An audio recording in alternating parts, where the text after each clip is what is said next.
আসসালামু আলাইকুম। বীর মুক্তিযোদ্ধাদের সম্মানী ভাতা বৃদ্ধি হবে কি জানবো আজকের এই ভিডিওতে। তবে আপনি যদি যুদ্ধের জীবন চ্যানেলে নতুন হয়ে থাকেন, চ্যানেলটা অবশ্যই সাবস্ক্রাইব করবেন, পাশেই থাকবেন। বীর মুক্তিযোদ্ধাদের সম্মানী ভাতা ফেব্রুয়ারি 2026 মাসের ইতিমধ্যে অর্থ ছাড়করণ করা হয়েছে। সেই খবরটি আমি আপনাদের জানিয়েছি। সেখানে অনেকেই জানতে চেয়েছেন বীর মুক্তিযোদ্ধাদের সম্মানী ভাতা বৃদ্ধি হবে কিনা। এই বিষয়টি নিয়ে আজকের আলোচনা। বীর মুক্তিযোদ্ধা বলতে সাধারণ বীর মুক্তিযোদ্ধাদেরকে বোঝানো হয়েছে। সম্মানী ভাতা বৃদ্ধির বিষয়ে যাওয়ার আগে কয়েকটি তথ্য আপনাদের সাথে শেয়ার করছি, তাহলে বুঝতে একটু সুবিধা হবে। গত 31শে জানুয়ারি বিকেলে রাষ্ট্রীয় অতিথি ভবন যমুনায় 23 সদস্য বিশিষ্ট একটি কমিশন, সেই কমিশনের প্রধান ছিলেন জাকির আহমেদ খান। তার নেতৃত্বে একটি প্রতিবেদন উপস্থাপন করা হয় সাবেক উপদেষ্টা প্রধান ডক্টর ইউনূসের কাছে। সেই প্রতিবেদনে উল্লেখ করা হয়েছিল সরকারি কর্মচারীদের বেতন বৃদ্ধির সুপারিশ। আপনারা ইতিমধ্যেই জানেন, সর্বনিম্ন বেতন স্কেল 8,250 টাকা থেকে বাড়িয়ে 20,000 টাকা করা হয়েছে এবং সর্বোচ্চ বেতন স্কেল 78,000 টাকা থেকে বাড়িয়ে 1,60,000 টাকা পর্যন্ত করা হয়েছে। এছাড়াও পেনশন, চিকিৎসা ভাতা ও অন্যান্য সুযোগ সুবিধাও বাড়ানোর সুপারিশ করা হয়েছে এবং তার কার্যকর ইতিমধ্যেই ডক্টর ইউনূস করে গিয়েছে। এখন আসি বীর মুক্তিযোদ্ধাদের সম্মানী ভাতা বৃদ্ধির বিষয়ে। যার দায়িত্বে করার কথা ছিল তিনি হলেন সাবেক মুক্তিযুদ্ধ বিষয়ক উপদেষ্টা ফারুক আজম। সেই ফারুক আজম সাধারণ বীর মুক্তিযোদ্ধাদের জন্য কিছুই করেনি, বরঞ্চ তিনি যে একজন খেতাবপ্রাপ্ত বীর প্রতীক হিসেবে নিয়োজিত আছেন, সেই সেক্টরগুলোতেই সম্মানী ভাতা বৃদ্ধি করেছেন 5,000 টাকা। তার পিছনে কিন্তু একটা ছোট্ট কারণ আছে, সেটিও আপনাদের জানিয়ে দিচ্ছি।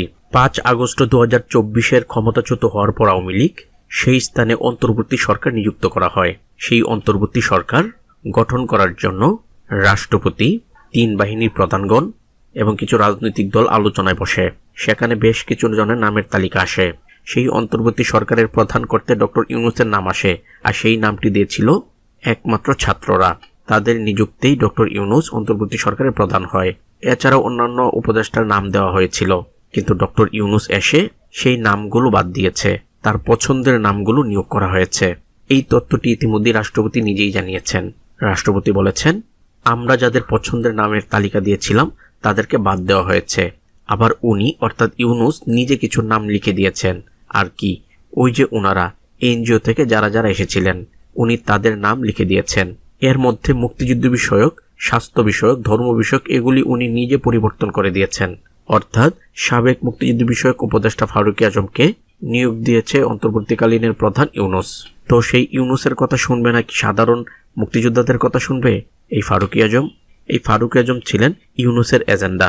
আর ইউনূস কখনোই চাইতো না বীর মুক্তিযোদ্ধারা সুযোগ সুবিধা ভোগ করুক, যার ফলে সাধারণ বীর মুক্তিযোদ্ধাদের কোনো সম্মানী ভাতা বৃদ্ধি করেনি, বরঞ্চ অন্যান্য যে সুযোগ সুবিধা ছিল সেগুলোকে কমিয়ে দেওয়া হয়েছে। আপনারা খোঁজ নিয়ে দেখতে পারবেন, এই 18 মাসে বীর মুক্তিযোদ্ধাদের জন্য কোনো বীর নিবাস হয়নি, বীর মুক্তিযোদ্ধাদের কোনো সম্মান দেখানো হয়নি, বীর মুক্তিযোদ্ধাদের ধাপে ধাপে অপমান করা হয়েছে। তাই বীর মুক্তিযোদ্ধাদের সম্মানী ভাতা বৃদ্ধির কোনো প্রশ্নই আসে না। ইচ্ছা করলে মুক্তিযুদ্ধ বিষয়ক উপদেষ্টা সত্যিকারে যদি মুক্তিযোদ্ধাদের নিয়ে কাজ করত, তাহলে যাওয়ার আগে বীর মুক্তিযোদ্ধাদের সম্মানী ভাতা বৃদ্ধি করে যেতে পারত, কিন্তু সেই কাজটি করেনি।